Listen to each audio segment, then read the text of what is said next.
இந்த தேர்தலில் நாங்கள் ஆட்சிக்கு வர வேண்டும் என்பதை விட திராவிட முன்னேற்ற கழகம் மக்கள் விரோத ஆட்சி அகற்றப்பட வேண்டும் என்று சொல்லி தான் நாங்கள் தேர்தலை சந்தித்தோம்.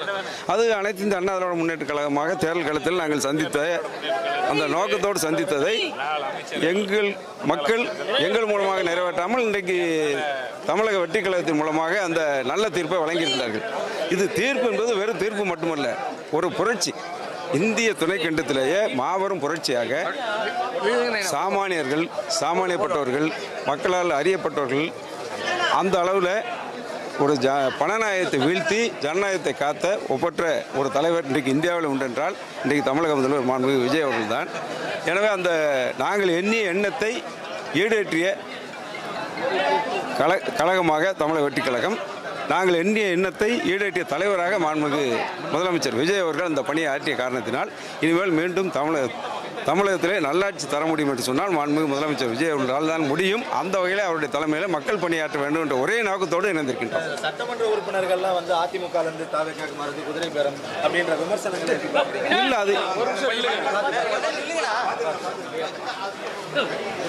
அது ஏற்கனவே நடைமுறையில் 2006, 2011 2006லேருந்து 2011 திராவிட முன்னேற்ற கழக ஆட்சியில் இருக்கும்போது கம்பம் தொகுதியிலே மதிமுக சட்டமன்ற உறுப்பினராக வெற்றி பெற்று ராமகிருஷ்ணன் அவர்களை ராஜினாமா செய்து அங்கே தேர்தல் அது அவருக்கே வாய்ப்பு அளிக்கப்பட்டது.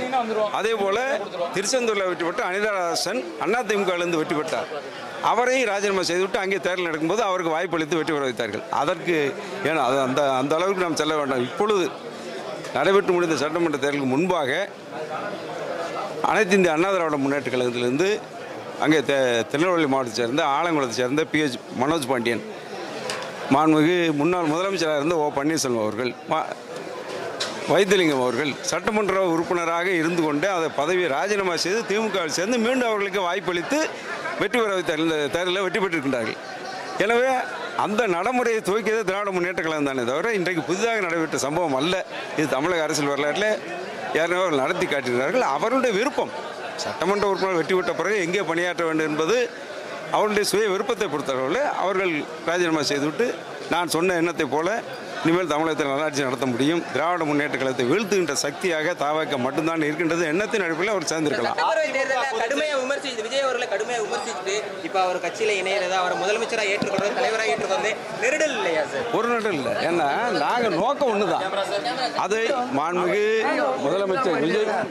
முதலமைச்சராக இன்றைக்கு பொறுப்பேற்கின்ற விஜய் அவர்கள் தேர்தல் நேரத்தில் சொன்னார்கள். அது எந்த அளவுக்கு சாத்தியப்படும் என்று அந்த நேரத்தில் தேர்தல் களத்தில் எங்களுக்கு புலப்படவில்லை. ஆனால் தேர்தல் மூலமாக மக்கள் தீர்ப்பை மகேசன் தீர்ப்பு என்று பேரறிஞர் அண்ணா அவர்கள் சொல்லியிருக்கின்றார்கள். அதை மெய்ப்பித்து மாண்புமிகு இன்றைக்கு முதலமைச்சராக பொறுப்பேற்கின்ற விஜய் அவர்கள் நாங்கள் எங்கள் நோக்கம் அவருடைய நோக்கம் ஒன்று தான்.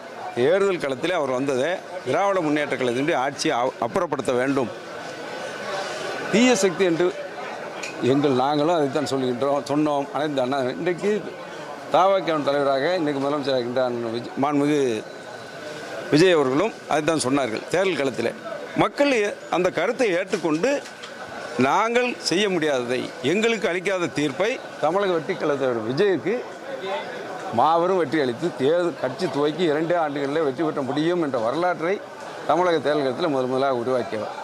சார் அவர் ஒரு நடிகர், ஒரு கட்சியை ஆரம்பித்து ஏதோ பண்ணிக்கிட்டு இருக்காரு அப்படிங்கிற ஒரு விமர்சனத்தை நம்ம சட்டப்பேரவை தேர்தலில் எல்லா கேம்பெயின்லுமே பண்ணிட்டு இருந்தோம்.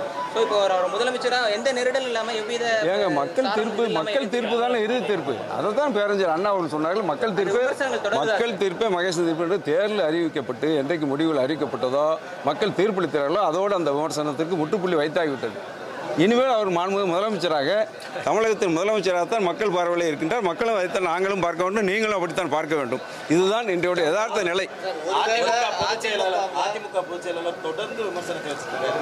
என்ன காரணம் தாவேக்கா மேல விமர்சனத்தை வைக்கிறதுக்கு? இன்றைக்கு தேர்தல் காலத்தில் பழுத்த மரத்தில் தான் கல்லறி விடும். இந்த தேர்தலில் மகத்தான ஒரு சாதனை இந்திய துணைக்கண்டத்தில் இதுவரை எந்த அரசியல் கட்சியும் செய்யாத, இன்னும் சொல்லப்போனால் இந்தியாவிற்கு ஒரு ரோல் மாடல் தேர்தல் களத்திலே யுத்தத்தை நடத்தி காட்டுகின்றார் மாண்புமிகு முதலமைச்சர் விஜய் அவர்கள். ஏன்னு சொன்னால் ஜனநாயகத்தை பணநாயகத்தால் வீழ்த்த முடியாது என்று இருந்த நிலையை பணநாயகத்தை வீழ்த்திய ஜனநாயகனாக இன்றைக்கு வெற்றி பெற்று ஆட்சி அமைத்திருக்கின்றார். இது இந்திய திருநாட்டில் எந்த மாநிலத்தில் நீங்கள் எடுத்து பார்த்தாலும் எங்கேயும் நடந்திருக்காத ஒரு அதிசயம், அற்புதம். அப்படி அதிசயத்தையும் அற்புதத்தையும் நிகழ்த்தி இன்றைக்கு வெற்றி கொடி நாட்டிருக்கின்றார். இனிமேல் தமிழகத்தின் எதிர்காலம் மாண்புமிகு புரட்சித் தளபதி விஜய் தான். மாண்புமிகு முதலமைச்சராக புரட்சித் தலைவர் எம்ஜிஆரை போல, புரட்சித் தலைவர் அம்மா அவர்களைப் போல வாழ்நாள் முதலமைச்சராக இவர் தான் தமிழகத்தில் நீடிப்பார். அவர் மூலமாக மக்கள் பணியாற்ற என்பதுதான் எங்களுடைய நோக்கம். ஒரு திரைப்படத்தை வெளியிட்டு உங்களை சந்திச்சிருந்தாரு, இப்ப முதலமைச்சரா சந்திக்கிறீங்க, ஒரு நடிகரா உங்களை சந்திச்சு கோரிக்கைகள் வச்சிருந்தாரு. இல்லை அது அமைச்சரா இருக்கும்போது திரைத்துறையிலே பல்வேறு கலைஞர்கள் இருப்பார். ஒவ்வொருவரும் ஒரு பிரச்சனை வரும்போது அன்றைக்கு ஆளுகின்ற பொருட்களை யாராக இருந்தாலும் அவருடைய கடமை. அந்த வகையில் அவர் சந்தித்த நேரத்தில் நாங்கள் இந்த மெர்சல் படம் திரையிடுவதற்கு துணையாக இருந்தோம். அது அந்த நிலையில் அன்றைக்கு அவர் கலைஞராக இருந்தால் நாங்கள் இன்றைக்கு அமைச்சராக, இன்றைக்கு அவர் முதலமைச்சராக இருக்கின்றார். நாங்கள் அவருடைய தலைமையில் பணியாற்ற வேண்டும் என்று வருகின்றோம். இதில் எந்த நேரமும் இல்லை. சரியான முடிவு. மகிழ்ச்சியா பணியாற்ற தமிழக அரசியல் வரலாற்றுல மிகப்பெரிய இயக்கம் அதிமுக. இது போன்ற சலசலப்புகள் நடக்காம இருந்தா, எல்லாமே ஒருங்கிணைந்து ஒருவேளை போயிருந்தா அந்த கட்சியிலேயே தொடர்ந்திருக்கக்கூடிய நிலை அப்படிங்கிறது இருந்திருக்குமா? இத்தனை பேர் பிரிஞ்சு போயிருப்பாங்கன்னு நினைக்கிறேன். இது காலம் கடந்த ஞானோதயம். காலம் கடந்து விட்டது. காலம் பொன் போன்றது என்பார்கள். காலம் சென்ற காலம் சென்றது தான், திரும்பி வராது. எனவே அதற்குண்டான சாத்தியக்கூறுகள் இனிமேல் அங்கே தென்படவில்லை என்பதால் தான் என்னை போன்ற நிர்வாகிகள், முன்னாள் அமைச்சராக இருந்தாலும் சரி, சட்டமன்ற நாடாளுமன்ற இருந்தாலும் சரி, நிர்வாகிகள் அணிவகுத்து இங்கே வருவதற்கு காரணம் அதுதான். கிளைகள் கொண்ட Annamalai institute of hotel management and hospital management படிப்பில் சேர்வதற்கான அட்மிஷன் நடைபெறுகிறது.